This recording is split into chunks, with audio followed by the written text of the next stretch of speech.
Today we head out to Hawke's Bay where we find up-and-coming Kiwi artist Arahi preparing for his There's Nothing Like It piano tour.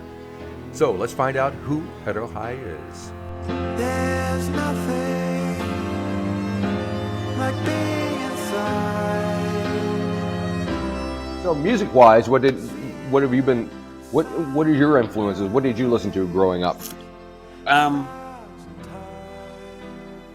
Yeah, I tried to get my hands on anything, I guess, and then you usually just start with what your parents listen to, and that was sort of my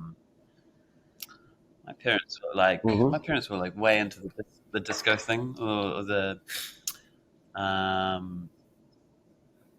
like the Commodores and like all of that sort of disco party stuff from the 70s, but it's hard to rebel from that when you enjoy that, and you know you're a teenager and you're trying to rebel. It's hard to rebel from all that old school music Stuff that's good. Yeah. You can't really rebel from your parents. So I guess I started going a bit heavier. Started listening to like just that teenage rock and roll stuff, you know, the noisy stuff, and then it kind of just went real deep down the Dylan and Neil Young alley, I guess, and then kind of ended up in a Springsteen area. Can't go wrong there. And then sort of... So that's very classic rock. Yeah, it's pretty classic, yeah. And then kind of in the last 3 or 4 years, kind of getting deep into what's coming up and the kind of that folk revival that was happening in the 2010s type time, especially in New Zealand, like the New Zealand stuff, the New Zealand artists, and kind of getting into what some of those guys were doing back then, like the Marlon Williams and Aldous and stuff, and you know, people like that. Yeah. Right. Yeah. Gotcha. Right. Gotcha. All righty. So you're heading out on the road. There's Nothing Like It tour, and there's a song that's been released called "There's Nothing Like It" that you recorded right around here at Roundhead, right, with David Kahn. So yeah. Tell me a little bit about working with Dave and what the song was all about.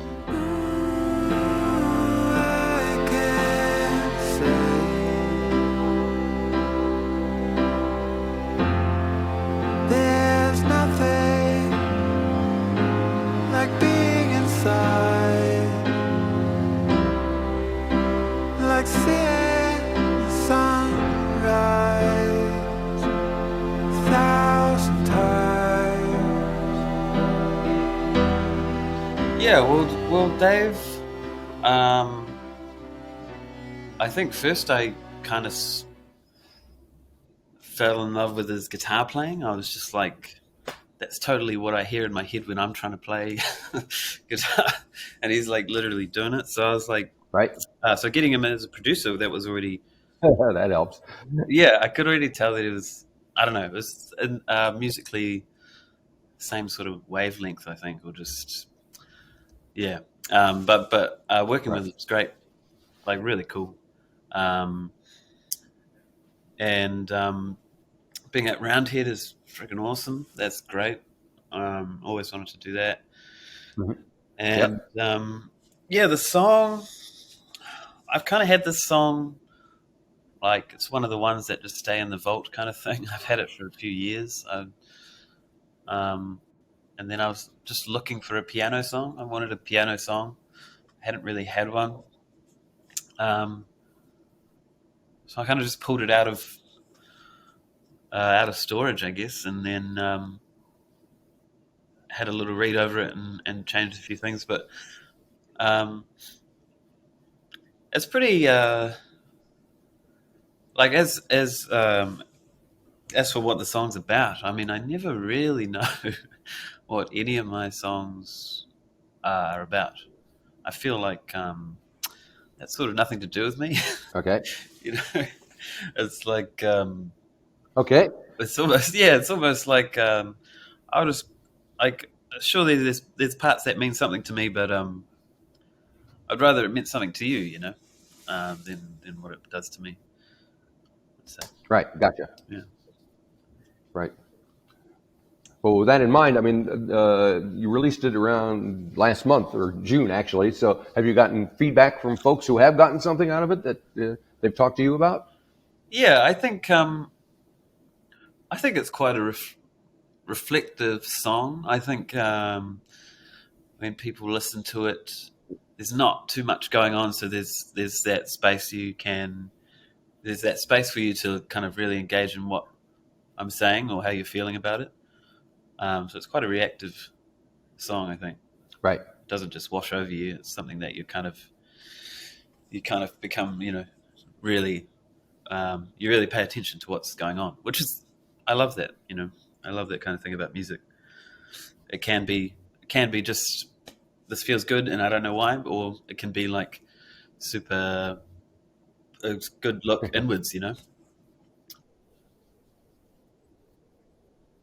Right. All right. And previously, you have The Best Thing I've Ever Seen. So she can't deny herself to sleep. It would make it alright. Alright.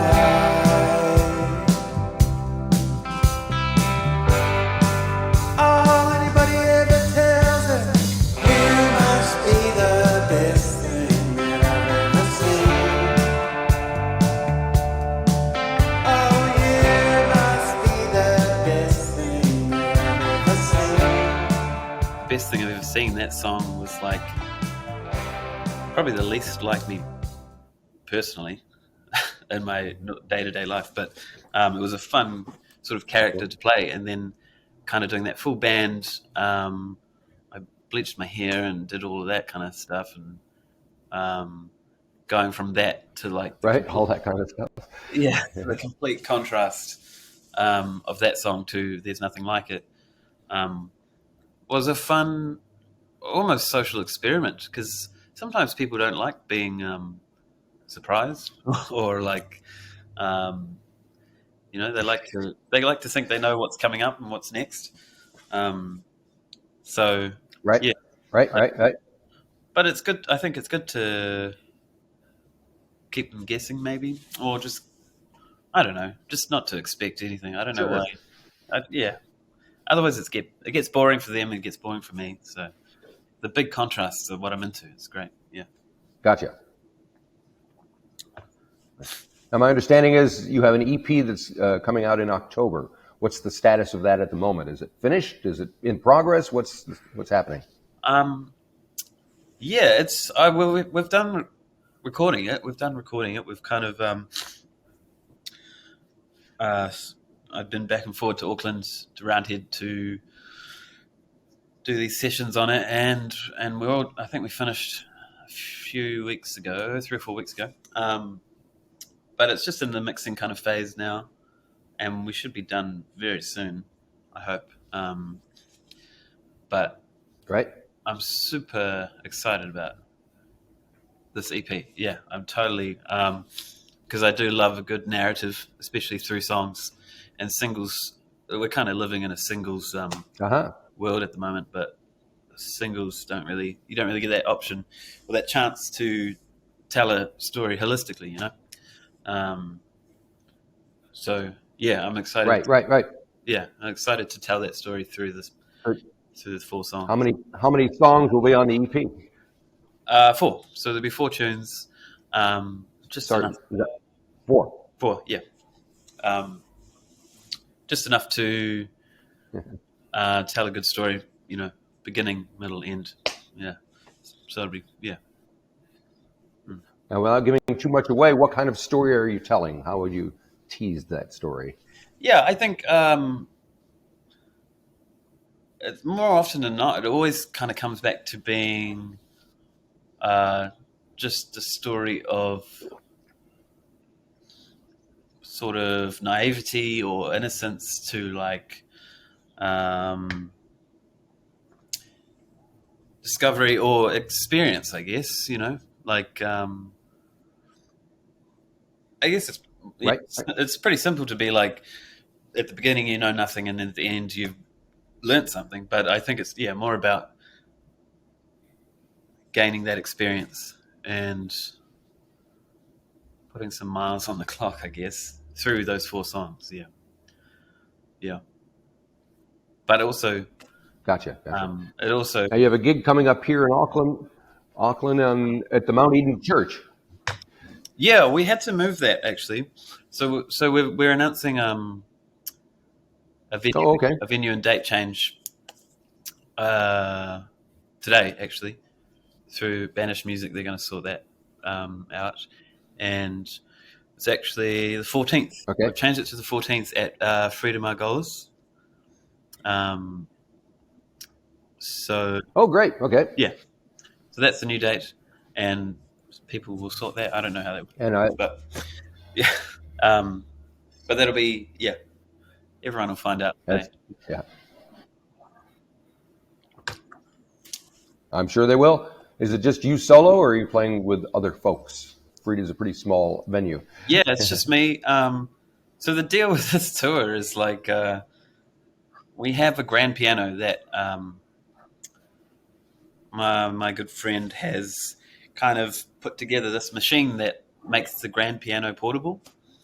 So, Oh, nice. yeah, he has a big van and this kind of winch setup and hydraulic system that can get the piano wherever you want it, really, pretty much. You just take the legs off and it goes anywhere type of thing. Cool. So the idea for this tour is that it's a piano tour, like literally. We take the piano, and we put the piano in the venues. You're taking the piano on tour, on the road with the piano. Yeah, exactly. Except for Auckland, actually, because Nice. Do you have, Auckland. is it an issue keeping it in tune? Yeah, but my friend Joe, who's sorting out all that piano stuff, is now all of a sudden a master tuner, so he can sort it out. So we'll tune every time as well. There you go. Nice.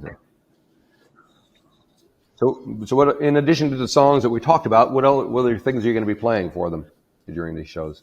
Are they all originals? Do you do covers? What can we expect? Yeah, I don't know. I touring is such a strange thing to navigate. Every town is different.